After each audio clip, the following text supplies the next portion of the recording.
Hello, everybody. This is Pastor Willie, and this is the encouraging word for today. I want to start off today with a confession. But don't worry. I was tired before I started recording this video. And so instead of getting right to it and focusing on it, my mind was tired. I took my phone. I just started mindlessly scrolling through Facebook. I didn't see anything bad, but I saw silly things that didn't do anything. It was just wasting time, basically.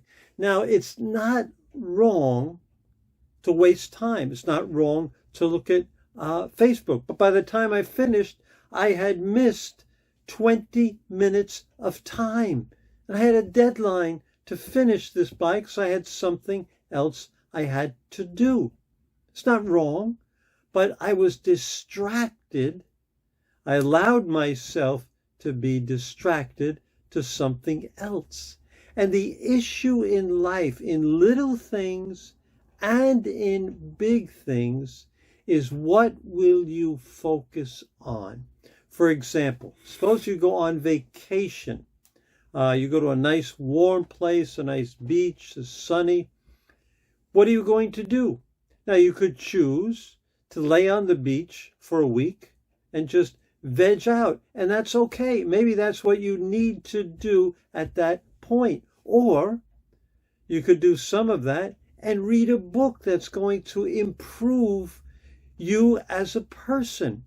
Now, there's no right answer, but you see, what you focus on is going to have certain results in your life. And yes, there are times we need to just rest and relax.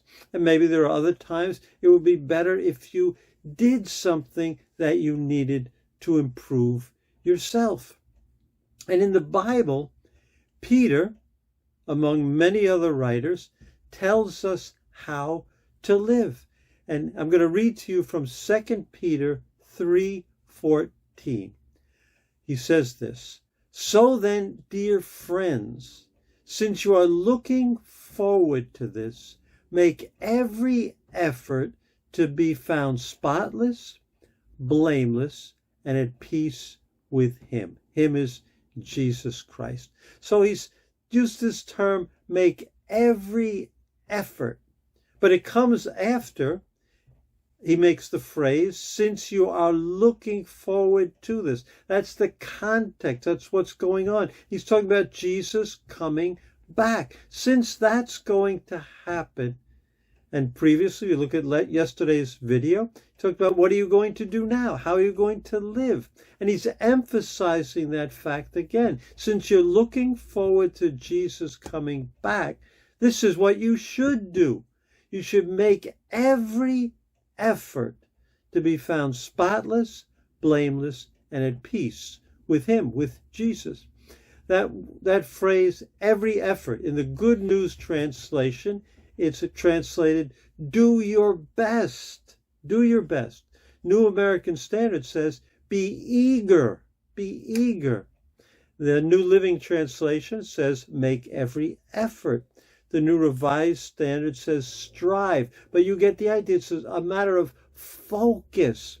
And that word is used also, a similar word is used in the Old Testament in Proverbs, where it's used as diligence, and it's always connected with becoming rich or with a business type of situation. For example, in Proverbs chapter 10, verse 4, says the hand of the diligent, it's the same word as make every effort, diligent, be diligent.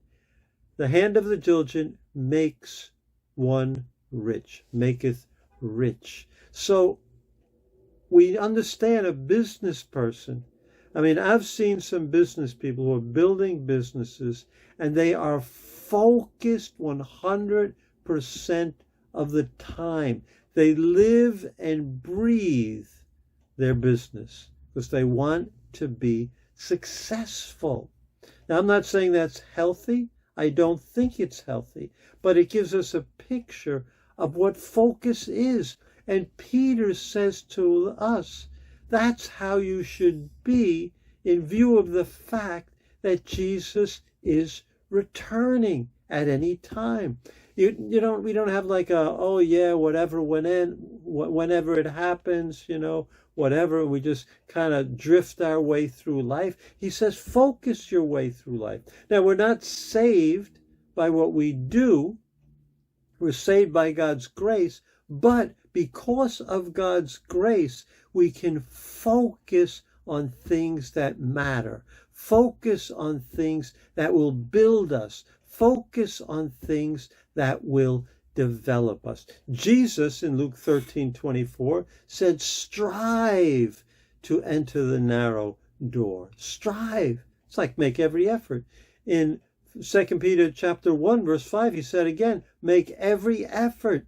Hebrews 12:14, strive for peace and holiness. So it's this idea that this is our consuming passion. It's a passion. Just like a businessman's consuming passion is to be successful.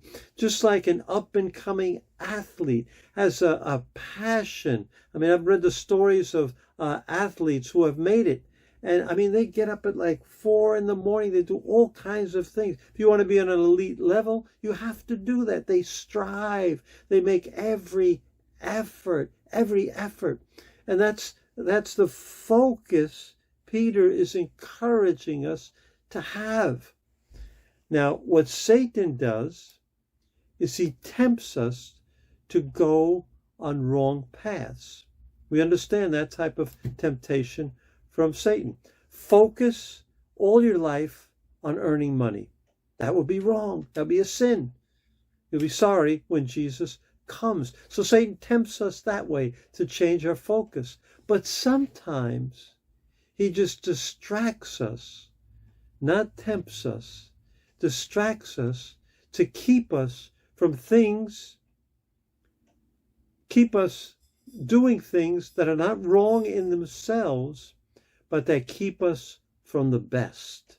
It's kind of like a long-term strategy of Satan. Let me explain why I say it's a long-term strategy of Satan. Because if you're not focused on striving for godliness, striving for God, seeking God with all your heart, what happens is you get weaker and weaker and weaker as a follower of Jesus. Then Satan can bring forth the temptation, and you're not strong and focused enough to resist the temptation. You get the connection between those two. There's the short-term temptation to do something wrong. Click on that pornography link. Then there's the long-term strategy of distracting you from what will keep you strong, so that when the temptation comes to sin, you'll be powerless to stand against it. Following Jesus requires diligence, building ourselves in holiness, the disciplines of the Christian life, prayer, fellowship, serving, Bible reading. Those are disciplines like an athlete. An athlete understands they're making every effort. The businessman understands, make every effort. Oh, that the followers of Jesus would understand and make every effort, because without making every effort, we are weak. And then we're unable to stand when we need to stand. So, my dear friends, since you are looking forward to this, make every effort, focus on it, to be found spotless, that means holy, blameless, seek forgiveness, so you're blameless, and at peace with Jesus Christ, at peace with him and with yourself. You're working out your salvation with fear and trembling. That's Philippians 2:12. So make every effort. That's the theme for today. Make every effort. And sometimes you need to take a nap, which is what I think I'm going to do right now. God bless.